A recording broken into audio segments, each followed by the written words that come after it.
Greetings. I'm glad you could be here. Welcome to HFY Storytime with The Casual Deathworlder, where we read HFY short stories. On tap today, we have Their Avatar is Death by user Jochemjong and The Feline Diplomats by user Kiki. Original story links are in the video description. Please check them out and give the author some love. And while you're at it, take a moment to head on over to Patreon and check me out over there. Consider becoming a supporter and help keep my editor in pizza. Before we dive in, let me take a quick moment to give a shout out to my Tier 4 patrons. Russ of the Frozen North, Neo5AC, Nick, and Zachary Langmead. Thank you very much. And without any further ado, I give you Their Avatar is Death. All sapient species have an avatar. Not a god or a creator, but something else. A being born not of divine power, but of collective soul, a manifestation shaped by shared experience, identity, and understanding. An avatar is a guardian of sorts, formed by the unconscious mind of an entire species, standing with them in moments of strife, suffering, and triumph. They are always known to their people, and are often the first trace detected of any newly discovered species, their power radiating out in the infinite like a beacon. Except for one. Humanity. Humanity was the first species to ever be discovered on their own, not by the power of their avatar. Even more strangely, no avatar has ever been detected for the primitive humans. Countless attempts have been made, but none had anything to show for it. To the supreme hierophant of the Vinterex Dominion, this was not a mystery to solve, but a weakness to exploit. Warships hung in symmetrical formations, ready to warp to the Sol system. Within the flagship, Supreme Commander Tovak stared at a hologram of Earth. He didn't see a blue marble suspended in the void. No. He saw only a people no better than mere beasts, lacking the sapience to form even the faintest whisper of an avatar. Tovak turned to speak to his bridge crew, but froze. A human stood on the bridge. It hadn't been there a moment ago, and nothing signaled its arrival. No transporter hum, no alarm, nothing. And yet, there it was, as if it had always been there. The figure was utterly unremarkable, neither tall nor short, neither masculine nor feminine, neither old nor young. Its clothes were bland, and its face was equally indistinct. Tovak tried to identify any singular trait, but whenever he focused on any one aspect of this figure, all others faded from memory. "Leave," the human said. Its voice was soft, unthreatening. It wasn't a plea, not a command either, just a word hanging in the still air of the bridge. Tovak reacted instantly, drawing his sidearm and firing. But the human was no longer there. In the mere moment it took for Tovak to draw his sidearm, the figure had simply vanished. The figure had stood there as if it had always been there. And now? Now it was not stood there. Now it was as if it had never stood there. A bolt of plasma scorched the wall. Officer turned in alarm as Tovak's grip tightened on his weapon. "Scan the bridge!" he barked. "Sir?" one of his lieutenants asked, hesitant. "There's nothing here." "Do it!" Tovak shouted angrily. "Scans completed, sir. No life signs other than us," another reported. Tovak growled to himself as he struggled to remember why he had fired his weapon. He struggled to even remember having the memories of what he had tried to fire at.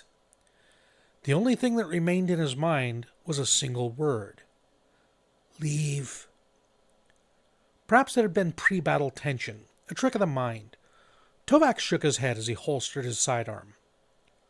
"Forget it," he muttered. "It is time." He stepped towards his command dais, hand outstretched to activate the orders. Except his fingers passed through the controls. A sound behind him drew his attention, impossibly quiet, like the idea of a whisper.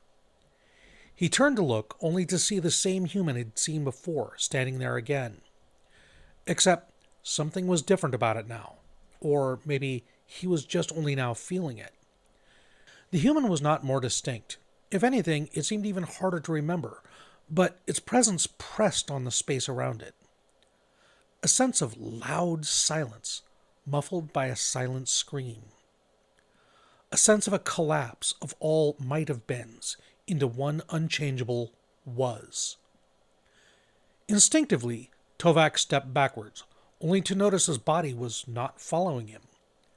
His body was stood still, collapsing with an impossible slowness as time seemed to have all but frozen. Tovak returns his attention to the human. "What are you?" he whispered. The human tilted its head.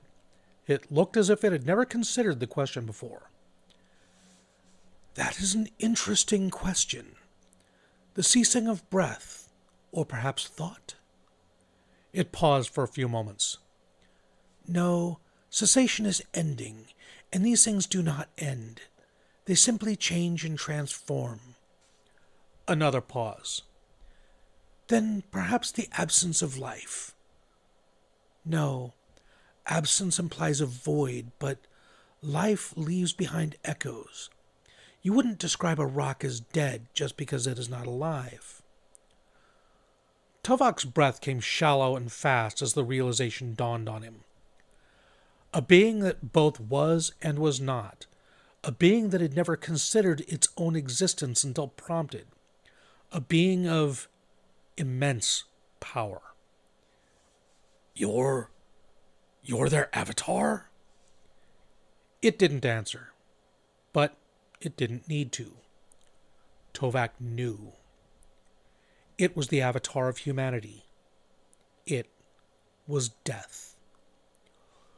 "What kind of people," Tovak rasped, as if the words did not want to be spoken, "would manifest death as their avatar?"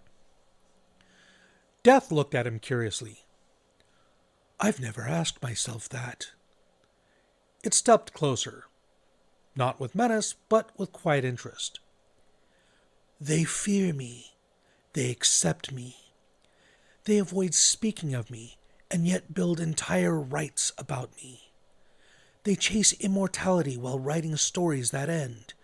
They pretend that I am far away, then look for me in every shadow." It walked through Tovak, towards the main window, and gazed out towards the stars. No, not towards the stars. Not even to any one star. Death gazed upon something that, at this distance, only it could see. Earth. "They seek to delay their end, yet honor it all the same. They mourn and celebrate, grieve and rejoice. They understand, in ways subtle and profound, that to live is also to end. And still they live." Death closed its eyes and lowered its voice, speaking softer than silence, in countless voices all at once. "By the sweat of your face you shall eat bread until you return to the ground, for out of it you were taken. You are dust, and to dust you shall return. Remember, Caesar, thou art mortal. Life is short, and shortly it will end. We bones, lying here bare, await yours." The voice unified once more as death opened its eyes. "Memento mori." Tovak was trembling. "But we looked for you. How were you hidden from us?" "You did see me. Even now I walk among my people, spectating the lives to which they cling so fiercely," Death responded, before turning to face Tovak once more. "But you did not notice, for no one notices an ordinary face in a crowd. I noticed other beings like myself. Avatars, I believe you call us. But I am not like the others. I do not announce my presence. I need not shine my essence into the infinite void like a lighthouse to guide my people. They guide themselves, and when they can no longer go on, I take them into my care. Death was now looking past Tovak, who had turned to see a bright light behind him. Tovak's soul sang with the truth as the light enveloped every part of it. The Ascendant, avatar of the Vinterex, was coming. Reality shook at its arrival. The light folded into structure and created form from meaning, a form made of impossible angles and sacred symmetry, forging from the self-image of a species that knew itself to be perfect. To look at it was to feel one's insignificance written into the fabric of the universe. And Tovak's soul was gone the instant it arrived, drawn into the Ascendant's radiance not by choice, but by truth. He was Vinterex, and Vinterex returned to itself. Death did not move to contest the Ascendant's claim on Tovak's soul. The Ascendant turned to face it, shining with divine certainty, its radiance flooding the space around them. But Death was unaffected and undeterred. Death simply stood as the radiance was swallowed by a God-shaped hole in the fabric of existence. "You have overstepped," the Ascendant spoke, its voice ringing like a judgment etched into reality itself. "You reached beyond your kind. One of mine has fallen by your hand." Death barely moved. Its voice, when it came, was quiet, like before, but something in it had sharpened, not rage, but anger over a boundary crossed. "He sought to reap what is mine," Death replied. "I moved to claim the lives of those under my care. I do not take what belongs to you. Do not reach for what belongs to me. I will grant you the same warning I did him." The stillness around Death flared, a stillness like a shadow cast without light. Death's form had shifted ever so slightly, its eyes no longer as forgettable as the rest, replaced by a darkness that made even the singularities seem bright by comparison. "Leave." Tovak's corpse hit the floor with a soft thud, drawing the attention of every officer on the bridge. Some rushed over to try and help before suddenly freezing in place. In an instant, every soul aboard every vessel in the fleet felt it. A whisper, a command cast from their very souls. From the Ascendant. "Leave humanity be." On Earth, on a crowded street, a silent figure weaved through the rushing tide of faces. People hurried past, all preoccupied with the rush and chaos of their own lives, all unaware of the presence that brushed past them like a whisper. The figure smiled softly. No one saw it. No one would remember it. Yet, throughout history, it had always been there. It had always been everywhere. It had always been watching as countless lives unfolded around it, each heartbeat a story that it would one day hold.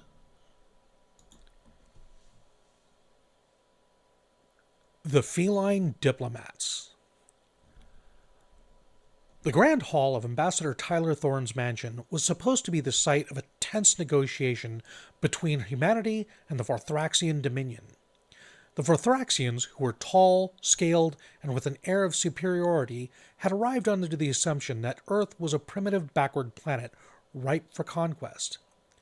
They had demanded humanity's immediate surrender, citing their own technological and biological supremacy. Now, they were thinking humanity had come to surrender. What they didn't know was that Tyler's mansion had been subtly modified for this exact scenario. The doors locked automatically and the windows were reinforced. The air vents could be flooded with a lethal poisonous gas. Also, the mansion was set to explode as a last resort, just in case things went wrong and they needed to kill them. The lead Vorthraxian, High Speaker Krell, folded his clawed hands on the polished oak table. "Your species lacks the discipline and intelligence to govern yourselves," he hissed. Surrender now, and you may serve as laborers rather than slaves. Tyler leaned back in his chair, unimpressed. Yeah, we've heard that one before. Funny thing is, the guys who said it last time, they're not around anymore. What were their names? The Cry something something? They look like your cousins. Before Krell could retort, a sleek orange tabby cat, Mr. Whiskers, Tyler's beloved but chunky-looking feline, hopped onto the table.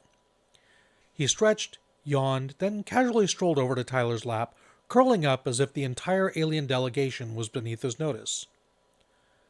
The reaction was instantaneous. Every Vorthraxian in the room stiffened, their frills flaring in alarm. Krell's eyes widened, his scales paling to a yellowish-looking white.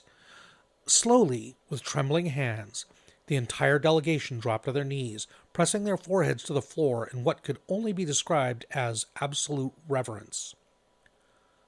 Tyler blinked. His security team, hands already hovering near their concealed weapons, exchanged confused glances. Great Overlord, Krell whispered, voice shaking. We did not know this world was under the rule of Jochemjong. Tyler stared. The what now? One of the other Vorthraxians, still kneeling, hissed in terror. You dare keep a Zarkon as a pet? Tyler looked down as Mr. Whiskers, who was now lazily licking his paw, utterly indifferent to the chaos unfolding around him. Yeah, he's my cat. A collective gasp rippled through the aliens. Krell's claws unsheathed with a metallic shink, and in an instant the Vorthraxian had drawn their ceremonial blades. Tyler's security team responded just as fast, pistols and stunners snapping up in unison. The room was a heartbeat away from violence. You have committed the gravest blasphemy, Krell snarled. The Jochemjong are the ancient rulers of the cosmos. Entire empires are burned for daring to disrespect them. Tyler opened his mouth to argue, maybe explain that Mr. Whiskers spent most of his time knocking things off shelves and demanding treats, when something impossible happened. The cat floated off his lap. Not like a jump or a glide, he simply rose into the air, hovering at eye level with the aliens, his tail flicking lazily. The room fell silent as Mr. Whiskers lifted his head, his yellow eyes locking onto the Vorthraxian delegation. When he spoke, his voice came out in perfect, unaccented English that somehow sounded completely natural, coming from a house cat. You will leave this planet immediately, Mr. Whiskers said, looking at the aliens in disgust. The Vorthraxians trembled, their scales flushing pale with terror. The feline continued, stretching luxuriously in the air. These humans provide everything my kind could desire. They give the most excellent belly rubs and ear scratches, exactly where and how we like them.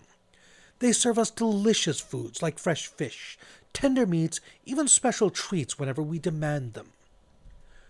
Mr. Whiskers turned his head slightly, fixing Krell with a stare that made the alien leader shrink back. They build us warm sleeping spaces, clean our fur when we permit it, and worship us as we deserve. No species in the galaxy has ever treated the Jochemjong with such perfect devotion. Krell made a strangled noise in his throat, his claws clicking nervously against the table. Mr. Whiskers ignored him, casually licking one paw before continuing.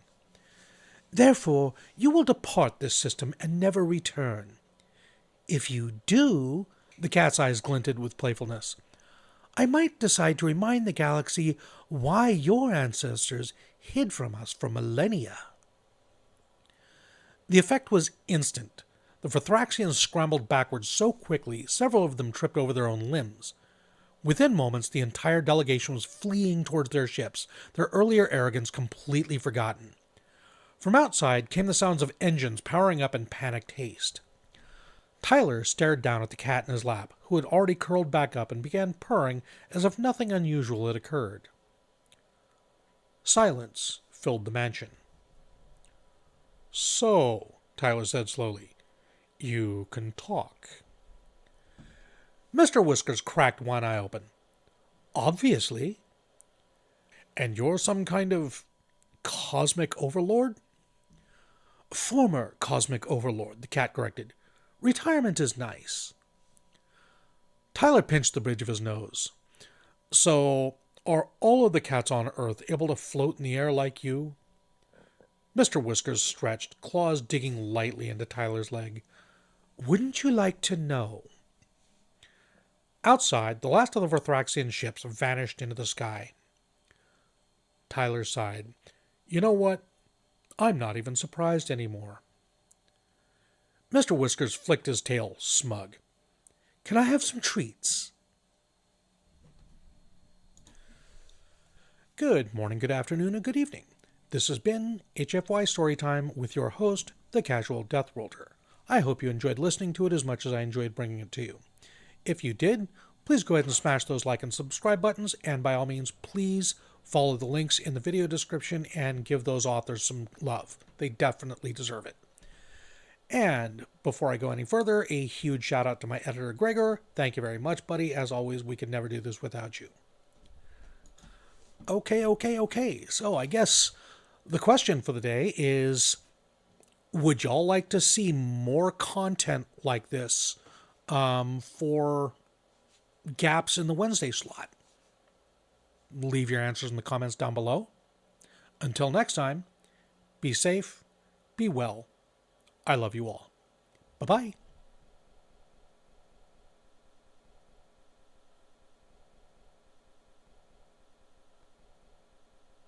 Story simple. What the fuck am I saying?